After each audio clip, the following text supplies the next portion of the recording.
Hello all, welcome back to our session, which is jointly organized by Ramanujam College and Miranda House, the refresher course for biology teachers. And I think already we have discussed the basics of DNA and the need for taxonomy. And in our first module, we have ended up with the need for modern taxonomy. So, to the revered faculty members, I have raised a question. Since already our taxonomical system is well established, our morphological taxonomical system or other based taxonomical systems are well established, there is a need for a molecular biology based taxonomical system? So that was the question raised, and we were discussing on the binomial nomenclature or that mode of classification, and we brushed or refreshed our fundamentals, and that happened in module 1. And module 2 is planned for a 20 to 25 minutes presentation, where we will be covering about the modern taxonomy or need for modern taxonomy or need for molecular based identification system, its process and the methodology. So let me share my presentation. So hope this presentation is visible to all. So this was a question we raised yesterday. Is there any need of revolutionary taxonomic tool? Absolutely, there is a need for a revolutionary taxonomic tool, because I have all reasons for that. Because the classical taxonomy falls short in cataloging biological diversity before it disappears. I repeat, the classical taxonomy falls short in cataloging biological diversity before it appears. So again, we discuss another point like need to preserve the species distinguishing features. So the species distinguishing features are too minute and too sensitive, so that has to be preserved and conserved. And differentiating small anatomical differences between closely related species requires the highly trained specialist. Okay, because when you approach to identify a plant, as you know that basically without if you are not carrying the flower along with the twig, in many identification bodies, they are unable to identify or they are unable to authenticate the plant in black and white. So the reason what they are telling, and they are asking us to bring the flowers, because this usually happen in the case of plants at least. Okay, so the small anatomical differences, how far you will be able to justify and how far you will be able to morphologically identify the anatomical differences between the closely related species, and then you will be distinguishing or you'll be able to distinct that species, or how you can come to a conclusion that whether it is a new species or whether it is a subspecies. So these are all the limitations of your classical taxonomical identification. So as just a recap, so what is this classical or traditional taxonomy? As we know that this will fall from domain to species, from domain to kingdom, and kingdom to phylum, and phylum to class, and class to order, and order to genus, and from genus to species. So this is what we are following, or still what we are following, and we are teaching or we are preaching to our students. So here, if you are asking me how we can compare and contrast the traditional taxonomy as with the modern taxonomy. So in traditional taxonomy, it is usually grouped based on the similarities between organisms. So I want this point to be or this word to be noted: similarities. So the group or an organisms are grouped based on the similarities, or in other words, we can tell organisms are separate based on their distinctive features. So it is vice versa. So if it is similarities are there, it will be grouped, and if there is any distinction or uniqueness, definitely it will fall into another group. The classical example is our Carl Linnaeus mode of taxonomy or taxonomical grouping. So here in modern taxonomy, it is purely based on their phylogenetic affairs. So group based on evolutionary relationships. So here one, if you have any similarities, especially morphological similarities, because when you talk about traditional taxonomy, I should talk about morphological similarities. So here in traditional taxonomy, based on the morphological similarities, organisms are grouped. In modern taxonomy, they're grouped based on the evolutionary relationship. So I can tell you why it is more authentic or why it has more relevance when you group based on evolutionary relationships. So modern taxonomy, okay, I can make this more visible to you. So this diagram, the cladogram, is a self-explanatory one where organization or grouping linking organisms by their common ancestors. So linking organism by their common ancestors. So I want you to have a focus on this red line, and falling from this, and again, and the graph you can see from egg with shells, amniotic egg, 4 limbs, bony skeleton, and vertebrae. So I repeat, first let us have this classification like eggs with shells, and again with amniotic egg, another evolutioner, and again with 4 limbs and a bony skeleton, and ultimately what we call it as vertebrae. And again in this point of graph, you can again group this into birds, crocodiles, rodents, and again the relationship of primates and rodents, and again you can see amphibians, ray-finned finch, and sharks. So this cladogram may be a new approach to many conventional teaching methodology, especially when you teach botany or zoology. That maybe appears to be more than conventional.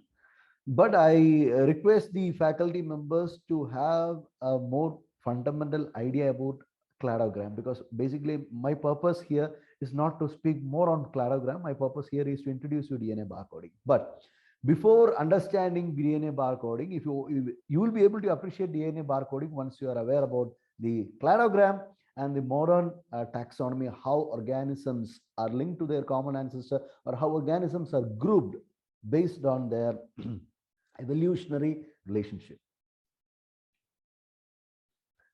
Okay, so we have enough is enough. We have talked a lot about traditional taxonomy, modern taxonomy, cladogram, everything is fine. And here comes DNA barcode.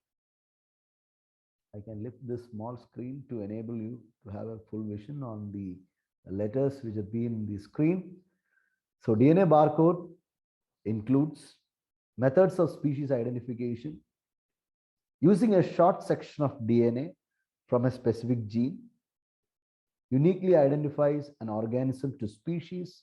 So till the species level you are going, so you are going narrowing down to the species level, similar to unique pattern of bars in a universal product called, and that is called UPC, found in consumer products. So based on the identification, you will be giving a unique pattern to a particular species, to a particular organism in a species or a particular species, and that will be converted into codes, and with the help of that codes will be loaded in a repository, and with the help of that codes you will be easily able to pick that particular organism or species. As you see in supermarkets or malls, how with the help of a barcode, if you scan in front of the system, immediately this will give all the information about the particular product. That's what we discussed in the module 1. So making things more specific, more feasible and flexible and reproducible. I repeat, methods of species identification.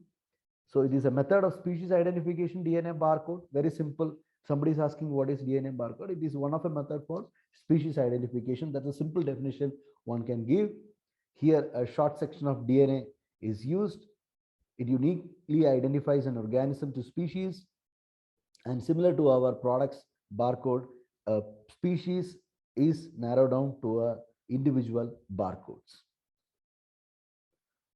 So birth of DNA barcoding, from where DNA barcoding has been started, it's Paul D.N. Hebert, the father of DNA barcoding. So the concept, the term has been introduced by Paul D.N. Herbert. So what Paul D.N. Herbert did, Herbert used DNA sequence for species identification, and this has a long history because it is not one at a fine morning which in 2003 it happened. This has a long history. He got attention only after it was proposed DNA barcoding, because identification of a species by using a DNA and using a short primer, maybe you can call it as a universal primer or a universal gene or whatever it may be, and amplifying the DNA and then grouping or visualizing the bands, and followed by grouping it, sequencing, and followed by grouping. This process has been happening over decades. But when the term introduced like DNA barcoding and all those works have now, when they came, or then when they brought under one umbrella, then there came the birth of DNA barcoding, which revolutionized the taxonomy approach itself. So what makes the DNA barcode a successful? Because we have discussed a lot about the shortfalls of the traditional taxonomy. When you talk about the genes, as you know, all the morphological characters, what we are seeing is purely, it is an implication of what your genes are expressing. So that may be the basic mantra behind this DNA barcoding. So, and many of the genes, as you know, that they will express into morphological way, or they may not express. So whatever which is not expressed is also identified in DNA barcoding. So that's a major thing, or that's a major plus when you compare to morphological identification. Because once you go to morphological identification, the evolutionary relationships, or due to evolutionary reasons, some of the genes may not get expressed morphologically. There won't be visible for hundreds or thousands of years due to some evolutionary reasons. But that relationship, or that linkage, that phylogenetic linkage, we will be able to identify in DNA barcode. That will help you for a more specific as well as accurate species identification. So here, the region chosen for barcoding are short sequences. So when the sequences on the regions are short, so you may ask, so why? So what is advantages? Let it be short sequence or long sequence. Why you are telling there is a reason for success of DNA barcode? Yes, it's a reason of success of DNA barcode, because more it be shorter, more will be the accuracy. More it be shorter, more will be the accuracy. And it is longer, and there will not be accuracy, rather there will be ambiguity. So now, easily identified in all organisms, because if you are able to isolate the DNA, that's it. Then you will, and if you are able to amplify that DNA, that's it. That's the only prerequisite what we need in DNA barcode. If you are able to identify the DNA, if you are able to amplify the DNA, then you can do the complete DNA barcoding for any organism. Barcoding gap, they have less intra-specific variation than intraspecific variation.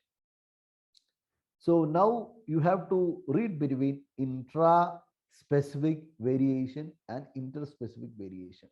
So as you know that when you got the variation, when you talk about the variation, if it is intraspecific, it will be fine. And if it is less intraspecific, again, that is a key indicator towards your accuracy. That is a key indicator toward the accuracy. And the size of the sequence is just 600 to 700 base pairs. So in this entire slide, we are talking about the advantage of handling the lesser sequences with more accuracy, and that is not going to affect the accuracy of your system or your identification system. And the biggest success is universality. For example, if you take the DNA sequence of a particular species, either in Asian continent or Australian continent or African continent, or you take somewhere from the Arctic region, everything it will be fine, because the DNA of the particular species is not going to vary unless and some very negligible mutations or variations are there. And that too, the barcoding gap, the studies says, as in the third point implies, it is having less intraspecific variation. So universality is one thing that makes the high success of a DNA barcode. So this will be one of the most awaited slides by the members, because we are continuously using barcoding amplification for exactly what has to be done. My dear teachers, very simple procedure for DNA barcoding. The only thing is that you have to prepare the sample tissue, lyse it, break the tissue, pull out the DNA, do a PCR, sequence the amplified products, assemble that sequence, analyze the data. So wet lab will, so whatever we have mentioned in these first two areas, it is fully of your wet lab by using whatever acid extraction method or whatever method you are following, a very conventional DNA isolation method, or you can pull out by CTAB, or you can now well-established kits are available from Strategene and Clone Tech or Sigma or whatever it may be. You can prepare your sample.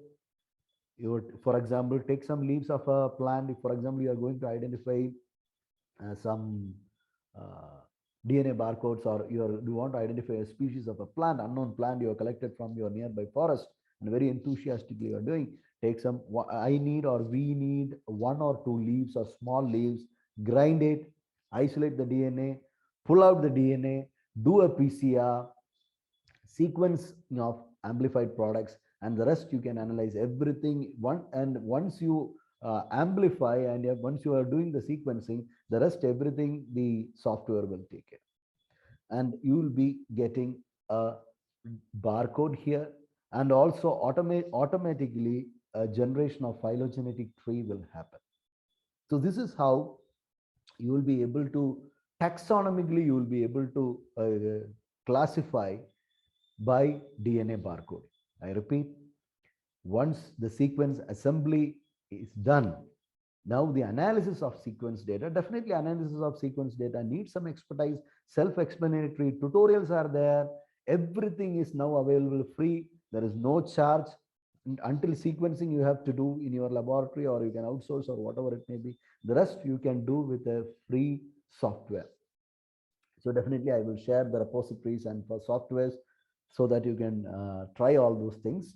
And the ultimate step is development of DNA barcode and generation of phylogenetic tree, which will be automatically generated by the system or by the software based on the inputs you feed. So this is to enable you with the detailed methodology.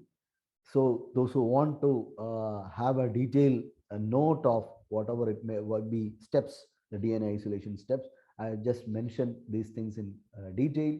The tissue sample from the target specimen, a small piece of skin, or a leg or antenna. So everything is fine, because I was asking two leaves. Okay, so that is the basic. So that is the most wonderful part of this DNA barcoding. And you see a small bit of leg or bit of antenna you are having, or somewhere you have got something from a burial site, or some forest, you have got an antenna of an insect, a small antenna of an insect, that you can do a barcoding, because you can't do a morphological identification once you are getting a small leg or antenna from somewhere, and you can't take to a laboratory for a morphological identification.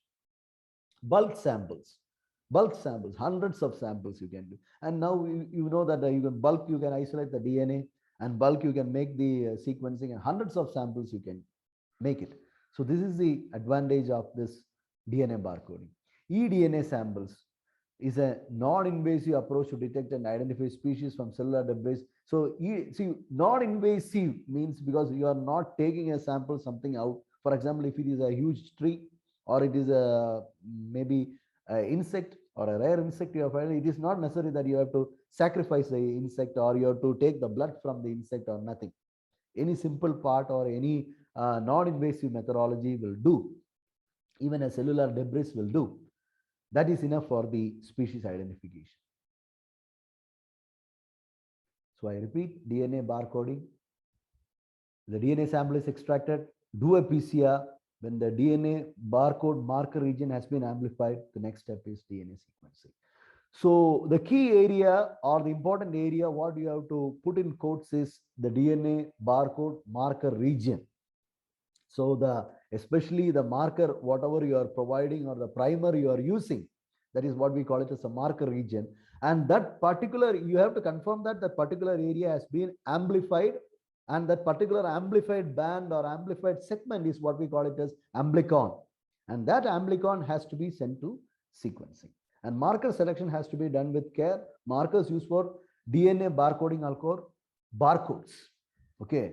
The markers used for DNA barcoding are simply called as barcodes. So the main advantage of using such high-end markers are high taxonomical resolution.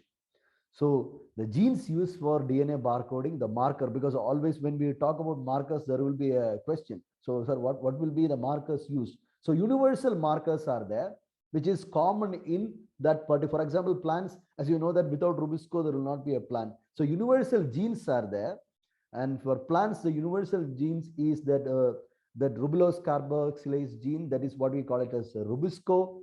For animals, we know the COX gene or COJ or COX1, that is the cytochrome oxidase J.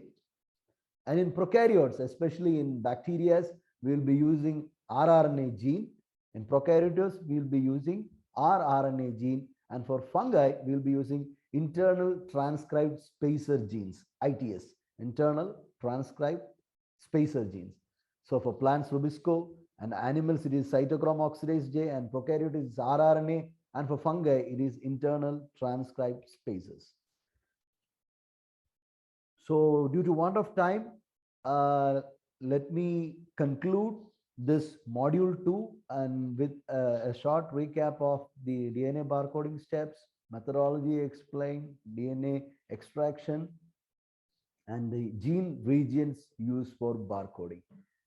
Fine. And the last module, module 3, we will come with the details of barcoding, repositories of barcoding, and applications of barcoding. With that, thanks for the patient listening, and it's me, Ayyappa Das, signing off. Thank you.